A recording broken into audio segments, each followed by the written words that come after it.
కలియుగ దైవం శ్రీ వెంకటేశ్వరుని దర్శించుకోవడానికి భక్తులు పెద్ద సంఖ్యలో తిరుమలకు వస్తూ ఉంటారు. వ్యయప్రయాసలతో పాటు వేలాది మెట్లను ఎక్కి తిరుమల చేరుకునేవారు కూడా ఎంతో మంది ఉంటారు. ఇంత కష్టపడి తిరుమలకు చేరుకున్న తరువాత స్వామివారి దర్శనం కోసం గంటల తరబడి క్యూ లైన్లో నిలబడాలి. అంతలా నిలబడినా సరే స్వామివారి దర్శనం కన్నులారా జరుగుతుందా అంటే కానే కాదు.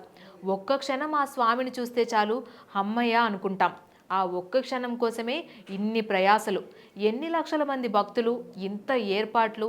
ఏడుకొండలవాడికి ఎన్నో చోట్ల గుడులున్నాయి, కానీ తిరుమలే ఎందుకు స్పెషల్ అంటే మిగతా చోట్ల శ్రీ వెంకటేశ్వరుని ప్రతిమలు ఉంటే మనిషి చెక్కిన శిల్పాలు వాటికి ప్రాణప్రతిష్ఠ జరుగుతోంది. కానీ తిరుమలలో స్వామి స్వయంభూగా వెలిసినాడు. ఇప్పటికీ ఆయన ఆ గర్భాలయంలో సజీవంగా ఉన్నాడని చెప్పడానికి ఎన్నో నిదర్శనాలున్నాయి. స్వామివారి విగ్రహంలో వెనుక భాగంలో మనకు ఉన్నట్లుగానే శిరోజాలు ఉంటాయి. అంతేకాదు, గర్భగుడి వెనుక భాగంలో కింది వైపు ఓ చిన్న రంధ్రం ఉంటుంది.